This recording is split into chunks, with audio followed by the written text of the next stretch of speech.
తెలుగు రాష్ట్రాల్లో సంక్రాంతి పండుగ జోరుగా సాగుతోంది.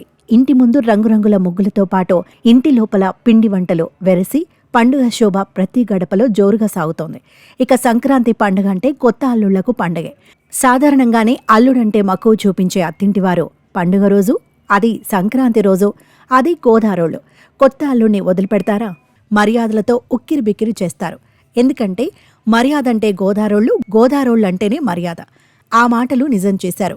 సంక్రాంతి పండుగ సందర్భంగా ఇంటికి వచ్చిన కొత్త అల్లుళ్లకు వంటలతో షాక్ ఇచ్చారు అత్తింటివారు. 10 కాదు 20 కాదు, రోజుకో వంటకం అనే విధంగా 365 రకాల వంటకాలను అల్లుడికి రుచి చూపించారు. పశ్చిమ గోదావరి జిల్లా వీరవాసరం నందమూరి గరువు గ్రామంలో ఇది చోటు చేసుకుంది.